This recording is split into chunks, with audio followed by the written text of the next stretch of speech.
People from 39 different time zones across the world held a festival of fireworks that spanned 26 hours to usher in the new year. In Nigeria, the people also thronged churches to usher in the new year with prayers. Many eagerly bid farewell to 2023, a year filled with many existential challenges due to the state of the nation. Now that 2024 is upon us, and the people and expectations that it should be a better year than the previous one, how have Nigerians and its people fared in the past year, and what does the new year have in store for Nigerians?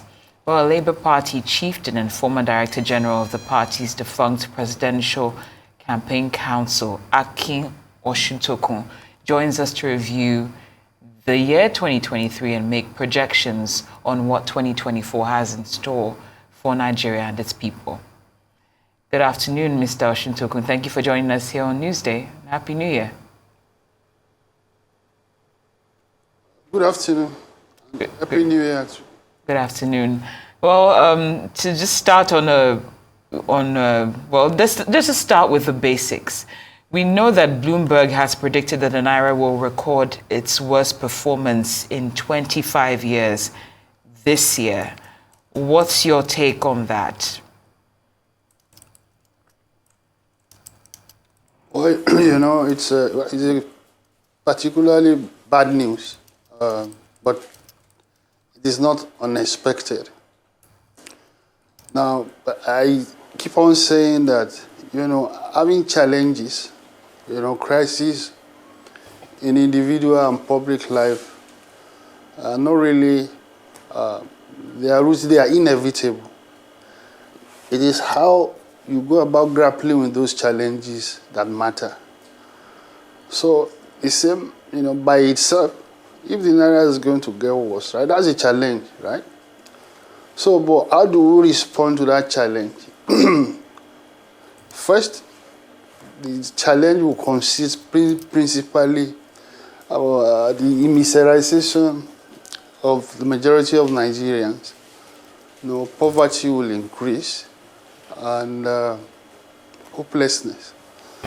So, if this is, but they are foretelling, this is their own prediction. But there are a lot of baggage in Nigeria's public life, even before their own prediction. I mean, you got the oil subsidy crisis, you got the problem of corruption, judicial, institutional reforms. So how do we respond to the challenge going forward? You have to have a distinction.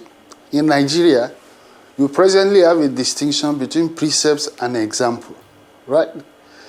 If you're asking the Nigerian people, to sacrifice, right?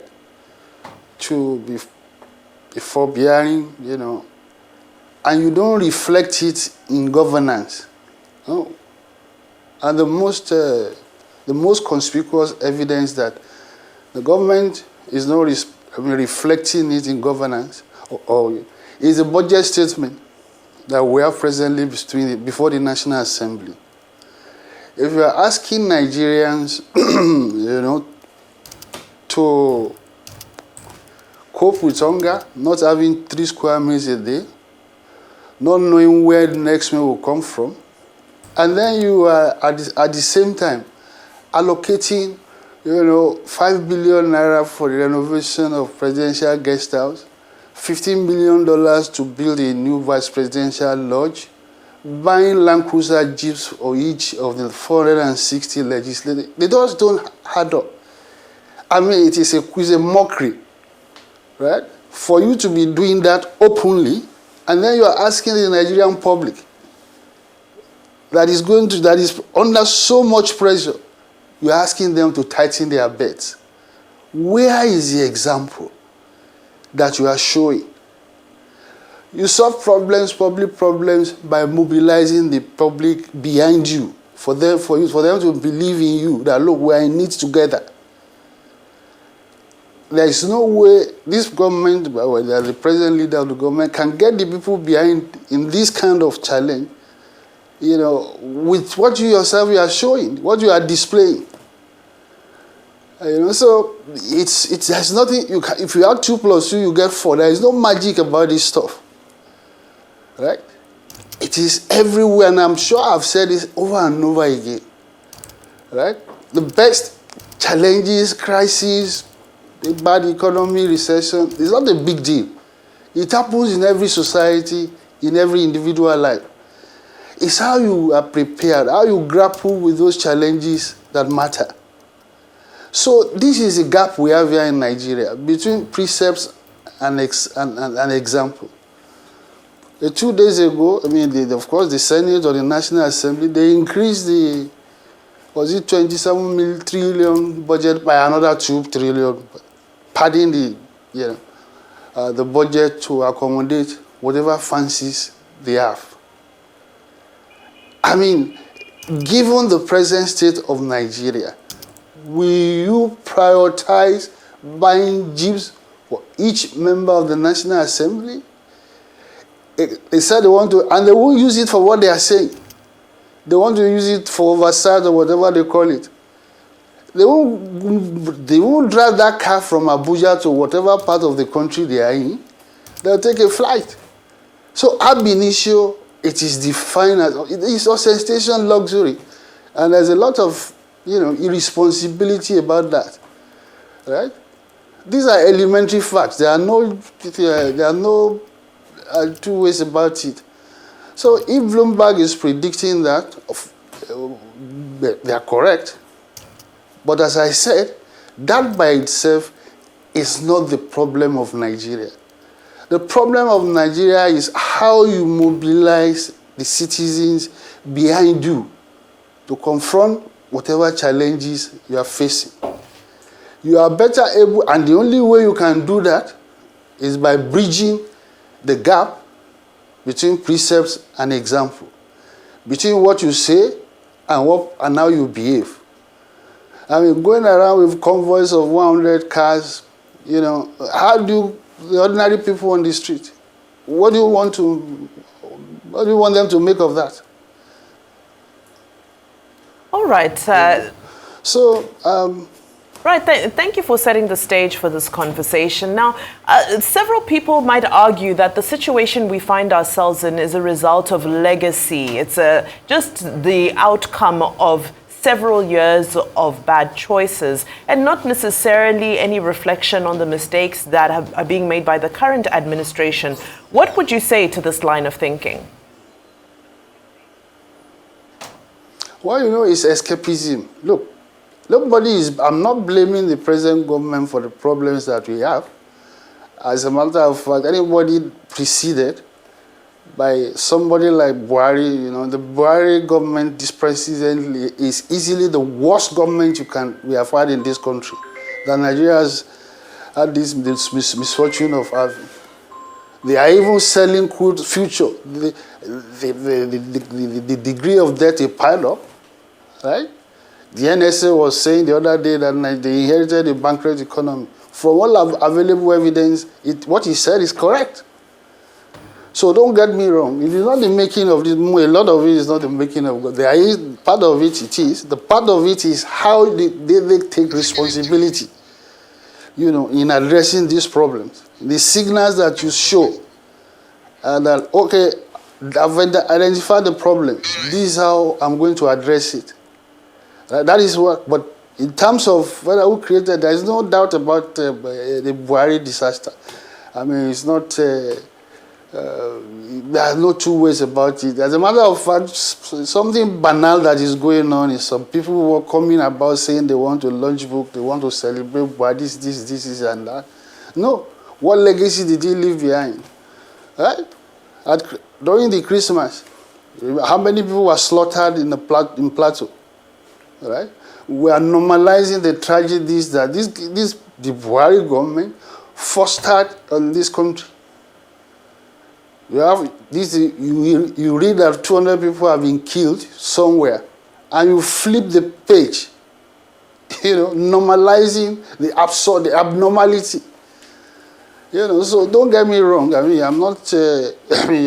More than anybody else, I know who's. But then, there are other aspects of it that you can also talk about. Look, the President Tinubu is the de facto and de jure president of Nigeria today, regardless of our own reservations about how he got there. The problem is that he got to the office, with a deficit of legitimacy. Now, by proactive measures, by the steps that he takes, he can make up for that loss of legitimacy. It can be by what you do, right? By what you show yourself capable of doing, by how you identify, he can make up for that loss of legitimacy in his presidency. But he's not doing that.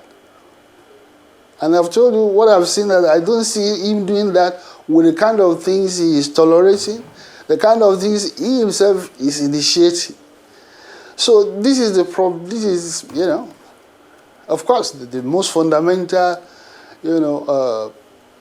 way we can remedy Nigeria's problem inevitably is constitutional reforms. You don't do that, you are not going anywhere.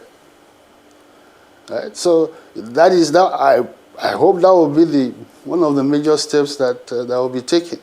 We talk of the Mohammed Huwais panel, the recommendations on electoral reforms. Okay, look at what happened. The person who was supposed to be a beneficiary of that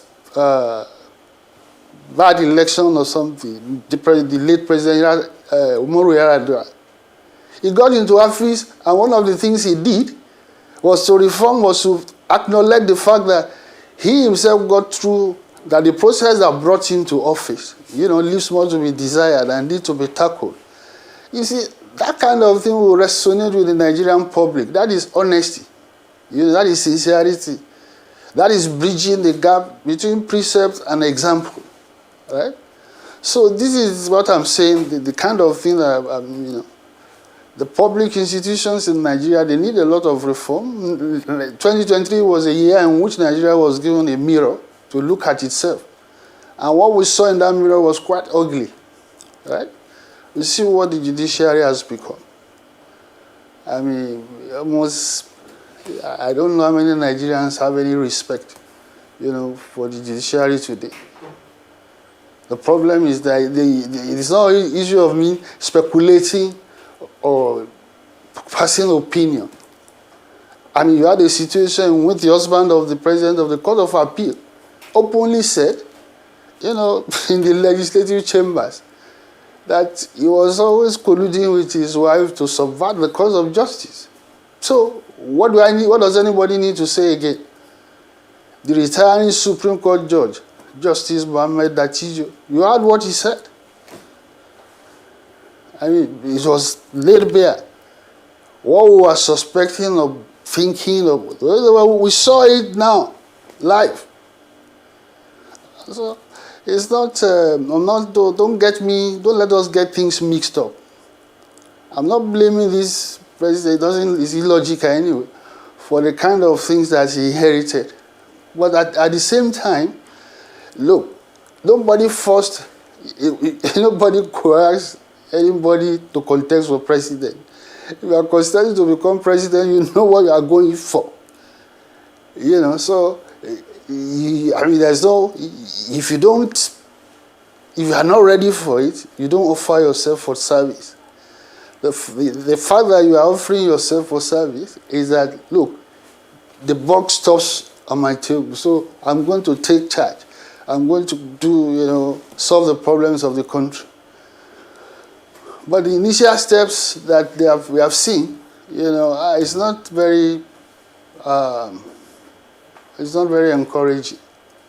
So I hope that going forward, we'll do something about it. That moving from one emergency to the other. I just hope that the massacre that took place in Plateau State was reported to be a revenge. So the thing about your revenge is that the other person that you have also will come back again. So where do you break this vicious cycle of violence, right? It's a spiraling violence. You go and retaliate. When you retaliate, the person that you are retaliating against will fight back. Indeed. Well, and this is one area the president himself needs to act there. We certainly hear you. Thank you. And you've mentioned many points that are worth, repeating. You did say Nigeria's major problem is, or the major problem is how to mobilize the citizens behind you to confront the challenges which we're seeing. Now, you also stated that the president needs to make up for the loss of legitimacy, but from your observation, he might not be able to do that based on what he's tolerating and initiating. I'm wondering, when you pair this with what you probably watched or listened to when the president addressed the nation today, do you still get a sense that he will be tolerant and initiate certain gestures that might not redeem that, make up for the loss of legitimacy? Well, unfortunately, I didn't listen to the broadcast, the address, but I can well imagine what will be there. They mostly contain what you call platitudes, right? What you expect him to say, he will say everything that you expect him to say. And this is the point I'm saying. You say something, okay, then back it up with action. Now he has, you said in the address, those are the precepts. He has analyzed, and clarified the problem. Now, bridge the gap between what you have said and the steps you take going forward. That is the problem. You don't need a lot of grammar, we all know what the problems are. Right? You can wish Nigerian well, things will get better. As I said, platitudes. What matters now are actions to back up the words that you have said. It's not what you say. If anybody can say anything, you can say anything. The president, he has been governor before. He is an experienced, public figure. So you should know that what matters most is not what you say. It's what you do. Especially in an emergency situation that we find ourselves in Nigeria today. And in that same breath, people stealing, going to parties. In that same breath, I'm so sorry to interject. I just want to take a quote from the president's address where he said, since our administration took over the mantle of office, security has improved. Silently, we have worked to free captives from abductors. While we can't beat our chest yet that we had solved all the security problems, we're working hard to ensure that we all have peace of mind in our homes, places of work, and on the roads. Now, the incident that took place on Christmas Eve in Plateau State is still fresh in our memories. And of course, reports of a fresh attack in Plateau State as well in the last 24 hours. Do you feel that since the 29th of May, the security situation has improved? Well, I think so. I think it has. It has improved. But again, no matter how validly you hold Buhari responsible for the disastrous situation in the country, he himself, at least, there is already a momentum in direction of improving the security. Billions of dollars have been spent, to buy attack helicopters and so on and so forth. So it's not a big deal, that the security situation has improved. The aspect of it in which the Nigerian military was deficient in equipment and things like that, maybe they have made up for it. Now, the other aspect of it is that we now have a situation in which theater commanders, GOCs, are stealing money. The money they are supposed to use to pay salaries at times is stolen. So in Nigeria today, one of the most who are actively engaged in corrupt practices, unfortunately, are the military officers. We read about one a week or so ago, buying houses in Atlanta and all these places, So it's truly baffling, At times we get overwhelmed, by the kind of things that take place in Nigeria. Right? So I don't know. I mean, if you spend, $10 billion to get a result of 100 million naira, will you call that an achievement or an improvement? Definitely not. Yeah. But Professor Olushoyinka went to see him a few days ago, and he said he will give you an assessment in 1 year's time. Let us see what is going to happen within the next few months. But as I said, the initial steps have not been, encouraging.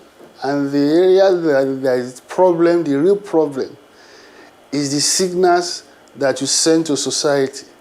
Right? You cannot be throwing opulence, luxury, exhibiting, even, and this is money we don't have, that we are borrowing. That is how absurd the situation is. You should go and borrow money to go and be buying jeeps. I mean, it is ridiculous. Of course. So, the President Tinubu should take this, into active consideration. Look, his wife said something, for which I think very highly of her. She said that, look, we are wealthy. I mean, we are not poor.